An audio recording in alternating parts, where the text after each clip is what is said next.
Judy introduced my project, and I am first going to show a wonderful poster that one of my research partners did. So those of you who came to the dinner last night saw this poster along with the other ones that were displayed. So this is Ji-Won Kim's poster about my project. And if I gave you time to read it, you wouldn't need to listen to my talk, because she's got everything in here about my project. Including the names of my other research partners, Teresa Yoon, Ilian Meza-Pina, Arturo Nava, and Diana Im. And I have more research assistants who I'm lucky to have hired through the Weatherhead Center for International Affairs here at Harvard. And they are Nelida Garcia, Veronica Gloria, Soy Kim, and Taeyoung Kim. Now, I noticed last night at the Research Partners Dinner that a lot of us are using foreign languages in our projects. So one of the reasons, I am too, and one of the reasons I have so many research assistants is all of these people, all 9 of them, have one of 2 qualifications. They're either bilingual in Spanish and English or bilingual in Korean and English. And you'll see in a little while why that's so crucial for my project. I'm also working with several graduate students here in my own department at Harvard, Juliet Zhou and Sil Oh, Kristen Perkins, and others. And my project is a collaborative one across several countries. And the piece of my project that I'm not going to talk very much about is the Swedish piece today. I can answer some questions about it, but the Swedish piece is being managed by my Swedish collaborator at Stockholm University. So I'll be talking more about the other 4 countries in our project. So a lot of us, or some of us anyway in the room, are old enough to remember Paul Ehrlich's sort of crisis call in 1968 about the population bomb and how the world population was going to explode, and we would have famine and wide-scale, large-scale deprivation and so forth, even in the 1970s and 1980s. Well, that didn't happen. We do have global warming, and we have plenty of people living on the planet. But there's another problem, too, which is the problem that I'm dealing with in this project, which is what demographers call the demographic time bomb, which is almost the opposite problem. What is this? This is the fact that by the 1980s, there were a number of countries in the post-industrial world that had very, very low fertility. And I'm going to explain how this is calculated in just a moment. But what's called lowest low fertility by demographers means that on average, women in whatever particular country have 1.3 children or fewer. And this is really historically unprecedented, and it was completely unexpected by demographers. Generally, societies experience very low birth rates when there are major wars, and a lot of the male population may be out of the country or being decimated, or when there are conditions of famine. But otherwise, we just haven't seen birth rates this low, really, in human history, all of recorded human history. So it was a really shocking realization that this was happening. So let me define what fertility is. Sometimes when I start talking about this project, people say, oh, you mean, women are having trouble getting pregnant, in these certain countries? No, that's fecundity, which I'm not going to talk about today, because that's not the problem. It's not that there are certain countries where women are having trouble getting pregnant. It's that people aren't having children. And so fertility really refers to the actual, having of children, not the biological capability to do so. So the total fertility rate is kind of a shorthand number that demographers use, and it's calculated in this way. So we calculate the number of children that would be born to a woman if she were to reach the end of her reproductive lifespan, which is, say, up to age 45 or so. And the current fertility rates in the society are what she would be applied to her. So current age-specific fertility rates. So it's just kind of, you know, an average number of children that women have. And for a population to naturally be replacing itself, so irrespective of immigrants coming into the country, a country or an area has to have a population, a fertility rate of 2.1. Why is that? Why is it not 2? It's because even in the most highly industrialized countries, there's some infant and child mortality. And so 2.1 is the figure that demographers use.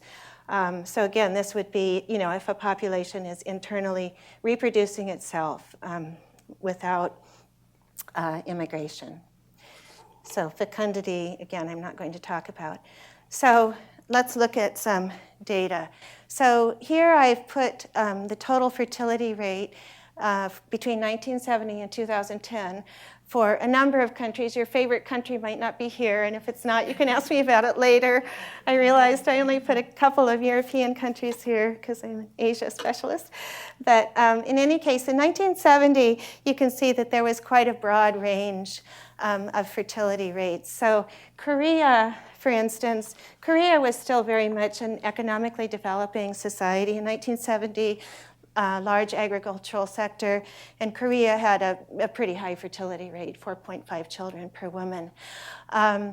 Japan's was already really low, so that orange circle is Japan. And look at Sweden. Sweden's was below 2 children per woman in 1970.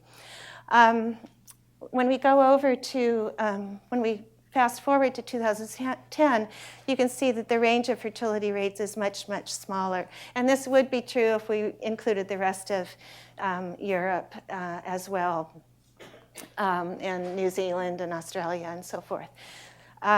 So you see that the range is really very small, between 1.2 or so and 1.9. So the 1.9 countries, just to sort of foreshadow what I'm going to talk about, are US and Sweden. So look what happened to Sweden over this time.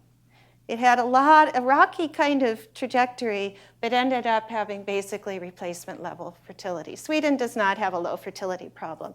United States does not have a low fertility problem either.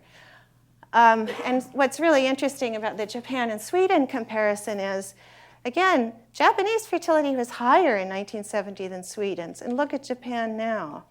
It's way down here, and Sweden's is up there. So a real gap opened up. Japanese fertility just kept going down, down, down, down, down. And that's happened no matter what the Japanese government has done, policy-wise, as I'll explain. Here you see Spain, which is another of the main countries in my 5-country study. And Spanish fertility was pretty high in 1970, and now it's kind of obscured. It's behind the Italy and Japan boxes, but Spain is right there, very low, 1.4. And then the rest of East Asia was pretty high, Singapore, Hong Kong, South Korea, in 1970, and they're all at the bottom now. So all of East Asia has way, way, way below replacement fertility rates. And much of Europe, but in particular Southern Europe. Southern Europe, Eastern Europe, and East Asia are the areas that have very low fertility. Now, why is this a problem? Again, globally speaking, it's really not a problem, right? We don't need like high birth rates in every country of the world, for sure. It's a problem when you think from the nation's perspective, the nation state's perspective. So The Economist, the magazine The Economist, is loving to pick on Japan about this. This is the why do we care question. And what demographers are meaning when they talk about this population or demographic time bomb, rather. So The Economist, 2 weeks ago, the incredible shrinking country, Japan. Japan is shrinking. It's already shrinking. The population is declining. And it's projected, Japan's population is projected to decline by 1/6 of the current population by 2040. It's projected to decline by 20 million people in the next 26 years. Japan is the most rapidly aging population in the world because life expectancy is wonderfully high in Japan, but people aren't having babies. So if we look at the population pyramid for Japan, so a population pyramid shows the age structure of the population. And in 1950, and it's men on this side and women on this side. In 1950, you can see a lot of the population was below age 20, and certainly the majority of people were below age 40. And Japan then, recovered from the war, entered a very rapid economic growth period. By 2005, this is what the population pyramid looked like. So here you have kind of the baby boom generation who's moved up, and they're in their 50s, almost 60 now, and there's a little baby boomlet there. So people who were born and are now in their 20s. Now look at 2055. So this is called a top-heavy population pyramid because there are a whole lot of people in their 70s and 80s, and there are projected to be very few people in the workforce, in the labor force. So basically, it's projected at current fertility rates that by 2055, 4 out of 10 Japanese people will be over age 65. Now again, why does this matter? It matters because there are not going to be very many people paying into the pension system. There are going to be huge health care costs because of this very large number of elderly people.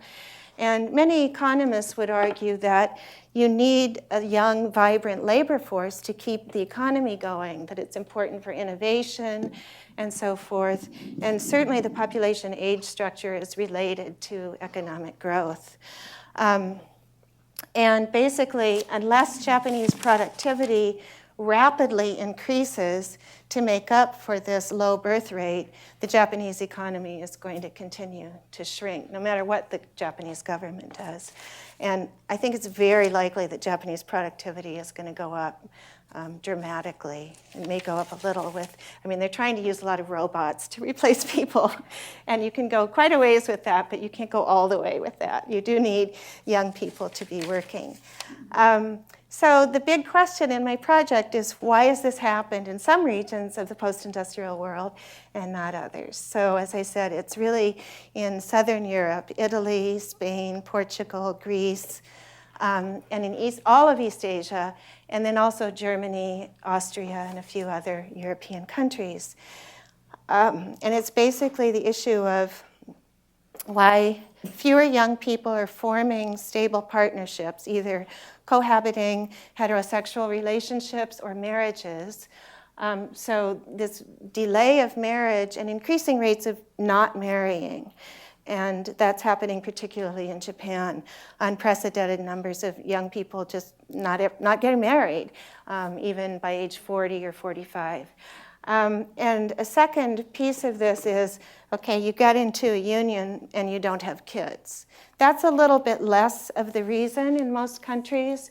So the reason tends to be more focused on waiting and waiting and waiting to get into a partnership. And maybe you've waited so long that even if you want kids, it's getting really hard to have them. And the third reason, which is people get into a partnership, have one kid, and then they stop. And they don't have more, so they stop after having an only child. So these three components, these three kind of stages in the life cycle are cumulatively the reason why we end up with low fertility. And there are really, I would say, three puzzles that demographers have been particularly focused on. And one is that around 90% of young adults in every society say that they do want to have children, but they're not having the number of children. Most people say that they want to, and they may be just saying that because that's kind of the norm, but most people are not having two. And even in the very low fertility countries like Spain and Italy and Japan and Korea and so forth, about 90% of young people, whether they're in a partnership or not, say, yeah, I want to have kids someday. Yeah, I want to have 2 or 3, but it's not happening. So there's one theory, which I find no evidence for in my research, so I'm not going to talk about it very much. There's one theory by a Dutch demographer that this is all due to rising individualism and, young people being selfish and not wanting families and so forth. I find no evidence of that whatsoever in my research. Now, a second puzzle is that it's really kind of these societies that we've conventionally thought of as being very family-oriented societies, like Italy and Spain and Portugal and Japan, cozy, tight families, and Korea that aren't having babies. So that's kind of interesting. So there was an Italian demographer who wrote an article in Daedalus several years ago, which had the title, Too Much Family? So I think it was about Italian sons and staying at home and so forth. And then the third puzzle, which is the one I'm going to talk about for a couple of minutes, is that it's the countries now in the 21st century where women are participating at the highest rate in the labor market that have the highest fertility. Okay? So let me show you some more figures. So in 1970, I plotted, this is not original with me. This is well known by demographers now, but I think it's really interesting. In 1970, if we look at the total fertility rate, which I've explained to you here for each of these countries, and then this is the female labor force participation rate. So this is the number of women, adult women who are employed divided by the number of women in the population. So this includes part-time work and full-time work. And you see that the Northern European countries had high female labor force participation, even in 1970. The Southern European countries were way down here, 30%, 35% of women participating in the economy, but higher birth rates, right? And here's Japan. Now, the correlation, the zero-order correlation between the total fertility rate of a country and the labor force participation rate for women was negative and statistically significant. So if we drew a regression line, it would go like that. So the countries that had the higher birth rates had fewer women in the economy, which kind of makes sense, right? Kind of the trade-off between having kids versus working. 1980, we see basically the same thing. Sweden, Denmark, and Finland chugging along with a lot of women in the labor force, not very many babies being born. You see Southern Europe down here, and there's Japan, and then Korea's over here. And so there's still a negative correlation, and it's statistically significant. Okay, now look what happened by 1990.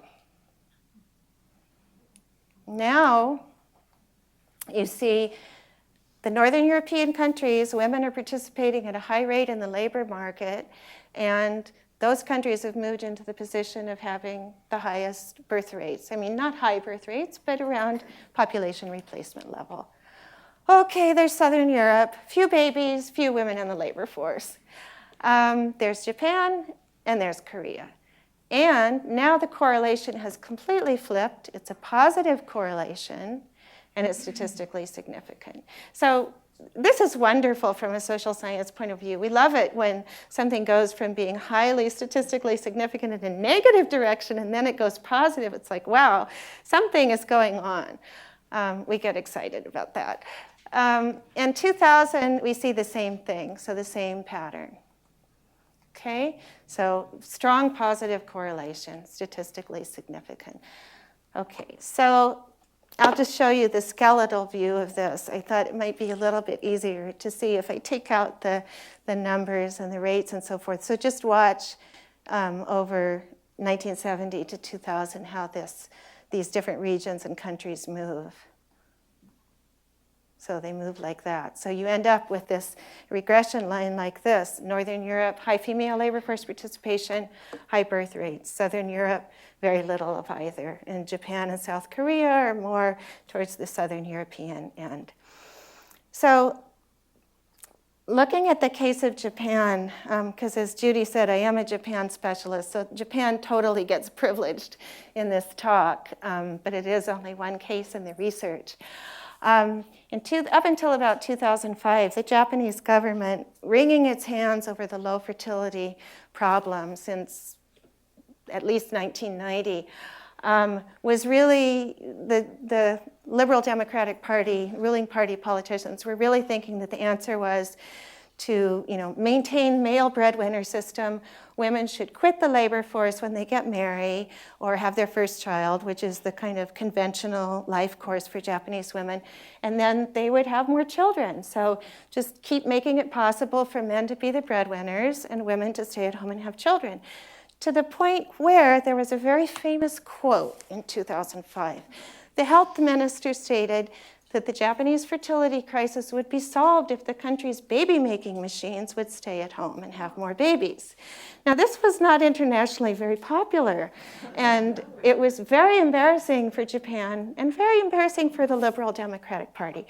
But the Liberal Democratic Party keeps getting elected anyway. And now we have a new Prime Minister Abe, but he's drunk the Kool-Aid. He understands now what has to happen. So he's reversed course from his party's previous position, and he's going around the world in the last year or so saying women are the future of Japan, and what Japanese women need to do, they need to save the nation. He's also very nationalistic vis-a-vis the rest of East Asia. Women need to save the Japanese nation by having 2 babies and working full-time. This will solve the fertility crisis, and also, they're going to be providing all this labor rather cheaply to the Japanese companies. So now The Economist is really going to town with this, and Abe is giving them lots and lots of ammunition. So this was 2 weeks ago, March 29th, holding back half the nation. And this is very clever because, of course, that's the Japanese sun that is shackling women. A week ago or so, I found a very good video clip on this. And we'll just watch a little bit of it. Okay, so the media's liking of this kind of theme just kind of keeps going. So USA Today, which probably most of us don't read, Japan looks for a few good women to revive economy. IMF, can women save Japan? This is my favorite. This is actually from 3 years ago. But this again shows that it's really women's fault. Very sad story. Women are rejecting marriage in Asia. So I think I don't analyze discourse, even though it sounds like I do, but I think it's really fascinating that the focus is all on women. Japanese women are the problem. But I wanted to show that film clip in an extended way because they did start getting to what corporate culture is like and what working hours are like and what men's lives are like in Japan. And Japanese women don't necessarily want to have men's lives. And I think that's very rational, actually. But in any case, what demographers and some politicians, such as Shinzo Abe, have realized is this fact that it's the economies and the countries who are making it possible for women to balance work and family where people are having families and women are participating in the workforce. So is this a policy story? Were that it were that so easy. Japan has much better child care policy and family leave policy than the United States, which isn't saying very much because we basically have nothing. But Japan has guaranteed paid child care leave. It's had it for almost 20 years. It has publicly funded, high-quality daycare, closes at 6 p.m., which I think sounds quite reasonable, but as you saw, that older Japanese woman, or no, the younger Japanese woman said, what are you going to do? It closes at 6 p.m. Well, that's because you're still working at 6 p.m., which is part of the problem, the long work hours. In any case, Japan has really good policies for supporting families. They haven't done a bit of good. Sweden has great policies. We have, again, almost nothing, and our birth rate is similar to Sweden. So policy is part of the solution, but there are a lot more aspects to the picture. And because it's such a complicated problem, that's why it keeps me studying it, because this is a very complex set of issues that have caused people to kind of not have families. So one of the things that entered the demographic literature about 10 years ago was an increased emphasis on gender equality, both in the workplace and at the home, in the home. So there's a well-known Australian demographer who doesn't do very much empirical work, but he does a lot of theoretical work. And he's written a series of articles basically saying that throughout the post-industrial world, it's universal that women are getting more and more education, are getting more and more, accumulating more and more human capital, and wanting to enter the workforce in greater numbers. And in some societies, that's become more and more possible. It's certainly changed dramatically in the US over the last 30 or 40 years. And so there's a kind of gender revolution in terms of public roles, even though it's not a complete gender revolution. But within the home, gender roles have been much stickier. So men's contribution to childcare hours and domestic work has not anywhere near matched women's increased hours in the workplace. Although men's contribution has increased. It's increased quite a lot in the United States. And so MacDonald brings attention to this kind of paradox that women are more and more qualified to take on public roles and yet are doing kind of a double shift, the old second shift that the Berkeley sociologist Arlie Hochschild talked about. And so it becomes really hard to have two children, really hard to have children and balance everything, let alone one child, two children, three children. And so the goals of my project, which I'm just getting to, so I wanted to have a kind of long lead up to explain, the purposes of the project. I'm trying to incorporate men more into the theoretical framework because, if we're talking about women's roles and gender equality, we need to talk about what men are doing as well. And that hasn't been very much examined in the demographic or the media attention. And also, despite the fact that I keep talking about Japan and East Asia, the demographic literature, the scholarly literature, is extremely focused on Europe because Italy and Spain and so forth are important cases. And so European demographers, there aren't very many who know very much about East Asia, but they're getting more and more interested in East Asia because East Asia is having the same sorts of issues. So, it's a good kind of entree for me as an East Asian specialist to come into this literature. And then, as Judy said in her introduction, I'm bringing qualitative methods into the analysis because demography is a very, very quantitative subdiscipline. And the typical type of data that demographers use is survey data and doing statistical analysis of survey data. And that takes us a certain ways. But I feel that it's really important to hear what people are saying and thinking and believing about gender and about families and so forth. Also to hear what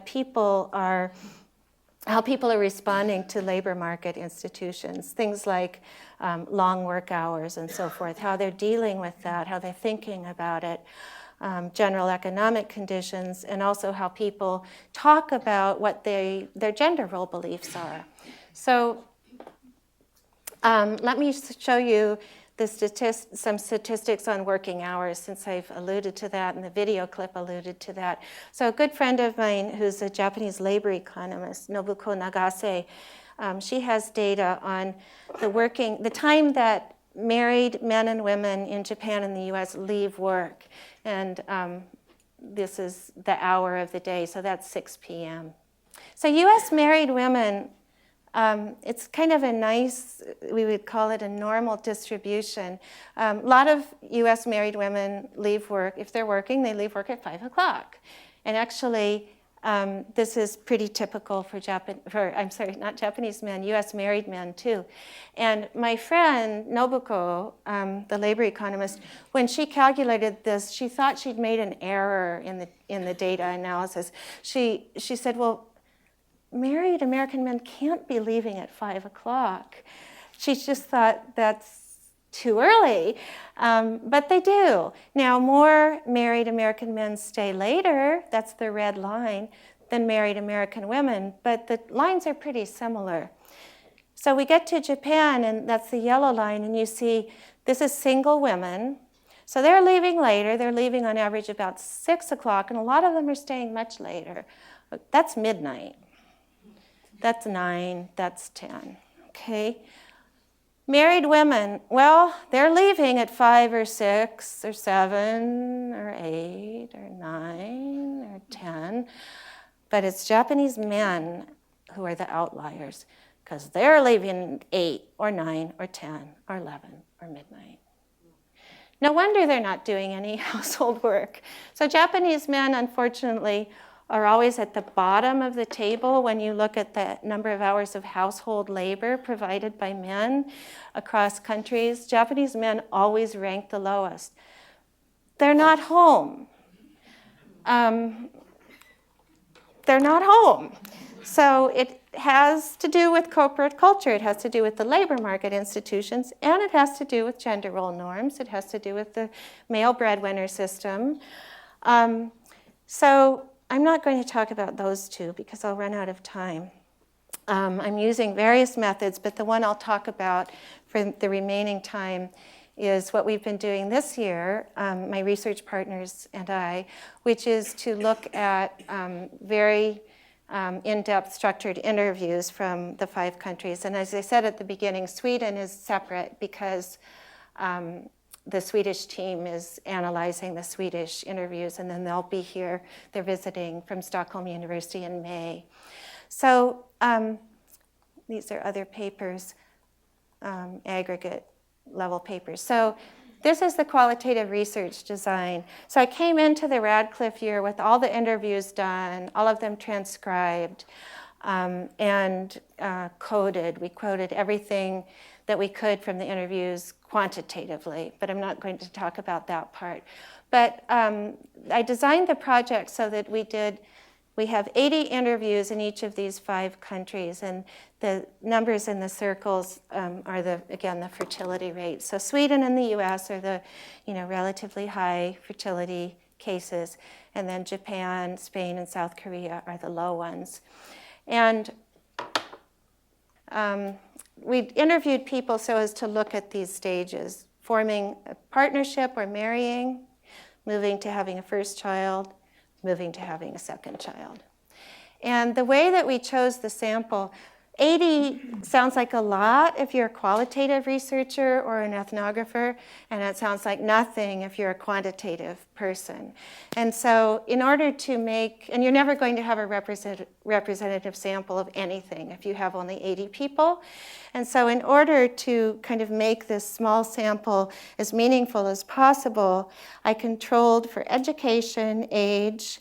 Half the sample is men, half the sample is female in each country. They're all urban residents.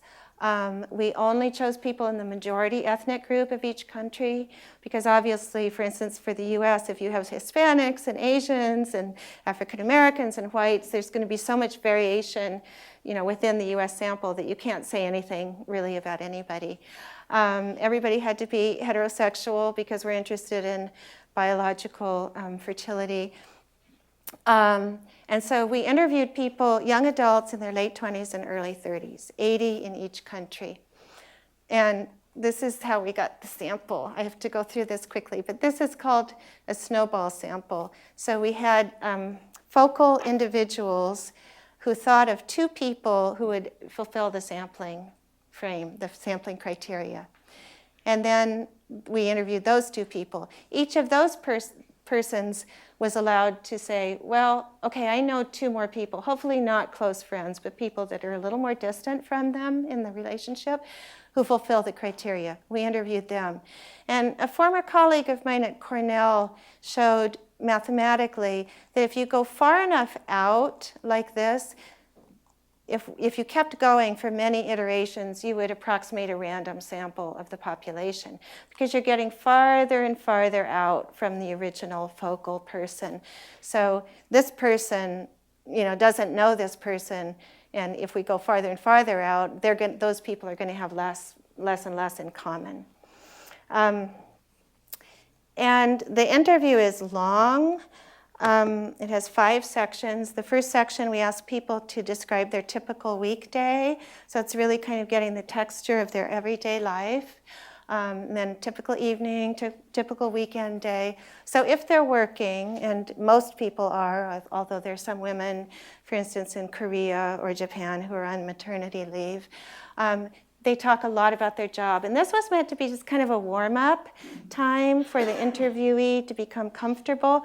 But actually, there's a lot of really good stuff in this part of the interview because we ask, how does your employer evaluate you? Big thing in Japan is it used to be that you were supposed to stay at work until your boss left. And so if you were in a Japanese office, 5 or 6 or 7 p.m., which I was in the old days, you see everybody just sitting there and kind of, shifting papers around and so forth. And then the boss would leave. And as soon as he got out of the building, everybody would clear out. And you were supposed to stay until he left. That's less and less necessary now. But we asked about that. My Swedish collaborator thought I was crazy to have that question. She's like, well, you leave when your work's done. You don't have to wait till the boss is, leaving. But it's a signal in Japan that you're serious about your work if you stay. Section 2, meaning of marriage, parenthood, intentions to have children. We asked about childcare and housework. Lot of questions about gender roles and gender norms, and thoughts about policy. The interviews, I was going to have you listen to a snippet, but there's not time. They vary between about 50 minutes and 2.5 hours. Korean women are particularly unhappy and have a lot to say. And the Spanish interviews tend to be shorter. The American and the Japanese and the Swedish are in between. So here's an example. Here are just some examples, and then I'll show you a few quick things that I can call preliminary findings, but we have to focus on the preliminary part of that. So in section 2, the interviewer says, so you have 1 child, correct? So this is people who are in a partnership and have 1 child. So do you want to have more children? Say in the next 3 to 5 years. And I used that because people tend to be pretty accurate. If you ask them, do you ever want to have another child? What they say may or may not be accurate. But if you're asking them in the short run, you get pretty accurate answers. There's been a lot of study of this in the demographic literature. So why or why not? What are the conditions for you deciding to have a second child? Can you think of any obstacles? If so, what are they? Some questions from section 4. When children are age 3 or under, a married woman should be a housewife and focus on childcare. Would you tend to agree or disagree with this statement? Why? And in section 4, I have a lot of statements like that I took from a big survey, the World Values Survey, which asks people to respond to all these gender role questions. But it's, of course, it's close-ended questions. And in the interview, we say, why do you feel that way? So this is a big part of why I did the interviews, because I want to know what people's reasoning is. You learn a lot about people as they explain what their reasoning is. And sometimes it's internally contradictory, when they're talking to you for an hour and a half. And that's interesting, too. And then this is a very provocative question in some countries. If your spouse wanted to be a house husband, how would you feel about that? Most Japanese women do not feel good about this. And then to men, what would you think about becoming a house husband? Also, my Swedish colleague thought this was crazy because it doesn't have the same valence in Sweden than it does in the United States because everybody works in Sweden. So some guy who wanted to become a house husband would be regarded as a lazy bum, whereas we think, oh, how liberal. So most questions don't have that kind of cultural variance, but we certainly talked about that a great deal when we were formulating the questionnaire. So we have transcripts for everybody, 400 people. So this is a New York City transcript. One transcript, page 1 of 46 pages, but I can read it, so that's good. I'm a native English speaker, so I can unlock what's in it. This is a Japanese transcript, and I'm fine with that too because I know Japanese, and so I can listen. I listen to these in my car on the way to Radcliffe. I listen to the American or the Japanese interviews. Depends how hard I want to work. I have to work a little harder if it's the Japanese. But I listen, and I didn't do the interviews, but I hear the voices, and I after I listen to many of them, I get a feeling, a lot of feelings that you wouldn't get from a survey. And then we have the transcripts. So this is Spanish, and I don't understand Spanish. And this is Korean, and I don't understand Korean. So this is why I have all the undergraduate research assistants to help me understand these. I can explain in the Q&A why we're not translating all of these transcripts, although it may be obvious because it's thousands of pages. But we've played around with various ways of analyzing the data. It's just a lot of qualitative data. It's very rich. And there are very few roadmaps in the literature for analyzing this kind of data. So we have 5 different cultural contexts and 5 languages. The Swedish interviews, of course, are in Swedish. And we played around in the summer. So pre-Radcliffe, Nelida Garcia, who's here today, worked with me and analyzed, or rather translated from the Spanish interviews, answers to one question. So in other words, we excerpted out from the 80 Spanish interviews certain questions, and Nelida translated what the interviewer and the interviewee said. There are problems with that.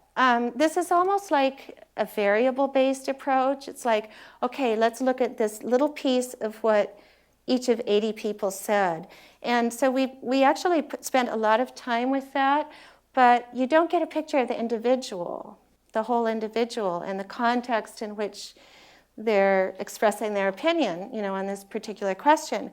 So there's a tension between that kind of approach, which has its own utility, and the approach where you take a whole interview and you read through it and you think about it and you take notes. But I can't do that with the Korean interviews and the Spanish interviews. So my Spanish RAs and Korean RAs are taking an interview, listening to it, reading the transcript, taking notes, and then writing for me an in-depth memo, which is really a profile of the person. And this has been, I think, particularly useful for me for Spain, because Spain is the context I know the least well. I know Japan very well, US. Korea I know fairly well, although there are a few surprises. But Spain I don't really have a feeling culturally for. And so it's been really valuable for me to be able to read through these 2.5, 3-page single-spaced memos where someone is describing Magdalena or whoever and who this person is. So this is an example of one of the Korean memos. Teresa is here. So Teresa wrote a long memo about this woman. So I'll just read a little bit of what Teresa summarized from Hua Young, who's a married woman with 1 child. So this is the memo that Teresa produced. And in the middle of the memo, Teresa wrote, her husband started out working for Samsung in Seoul. He was transferred to Changwon when the baby was 5 months old, and he came back to Seoul when the baby was 2 years old. So that's interesting, separation of the 2 parents, although they're not separated, they're not divorced. During this time, the interviewee saw her husband once or twice a month, and she lived with her mother-in-law, who continues to live with them now. The interviewee's mother-in-law first moved in with the interviewee because they thought that would be better than both of them living alone while the husband was away in another city. She was not worried about this at first because she and her mother-in-law had a good relationship. The interviewee calls her mom instead of mother. Years of living together has, however, taken its toll on the relationship. This is why Korean women tend to talk a lot, one of the reasons. Another negative effect of her mother-in-law moving in was that her husband reverted to his bachelor lifestyle. I hope there are no Korean men in the room. He used to help around the house, but now that his mom lives with them, he spends all of his free time playing computer games. The interviewee does not like this because he does not like to spend time with his family, leading their daughter to say, "I don't really like my dad." So, that might give hints about whether this couple is going to have another child or not. But this is just really interesting. And if we were just coding certain variables, I would never know about this mother-in-law relationship and the fact that the husband was transferred to another city and the wife, the young mother, was left on her own and so forth. So issues that we've, to sum up in a very preliminary way, issues that we've particularly focused on this year are why there is so often a gap between the number of children people say they would like to have and the number of children they think they probably will have. So there's this gap. The aspirations are higher than what actually happens or what they think will be happening in the next several years. There's very interesting stuff across the countries in terms of whether people think mothers, and especially mothers of young children, should be working outside of the household or not. It's very interesting to listen to how people describe how their lives have changed since a baby was born. The most extreme cases being some Japanese men who say their life hasn't changed since a baby was born. Or they say they feel like they have to stay at work later because the salary is so important now because they're supporting a family. So it's like the male breadwinner model just like locks into place. American men don't say that. No American man said that. Although it's very difficult for American couples to do this balancing act at all. So just some quick things. There are lots and lots of findings that we're working with. American women in particular have this language of loving their jobs. These are highly educated women. So the whole sample is people who have high school education and some kind of higher education, so community college or university across all the countries.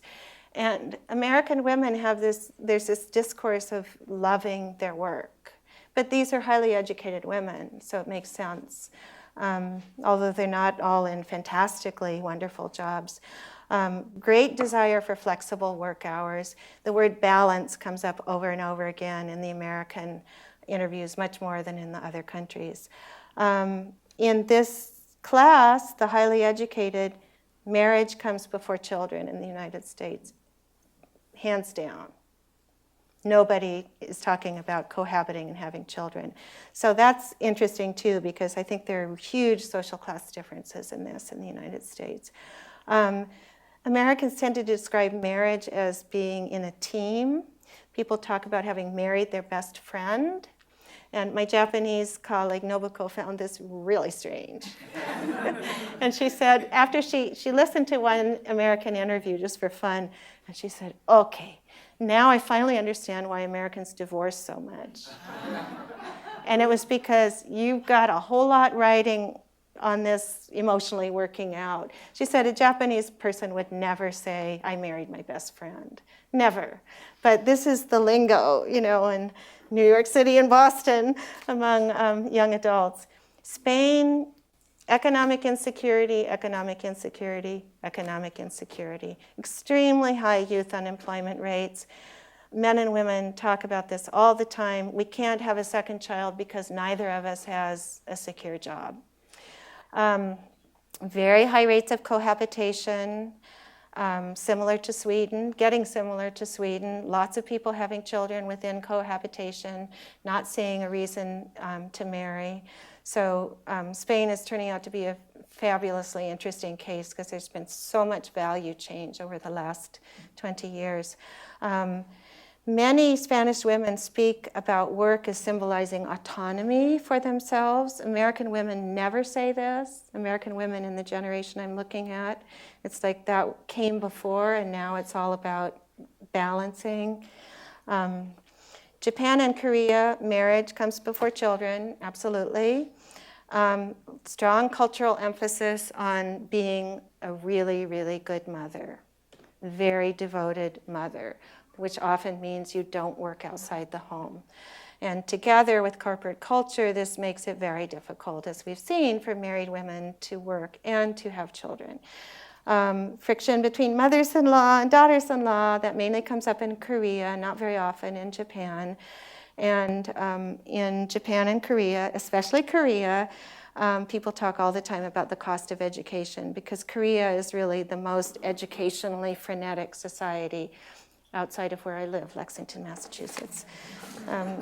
Many of you have heard me talk about this year, but Koreans talk all the time about how much it costs to raise a child, and the main cost that they point to is education.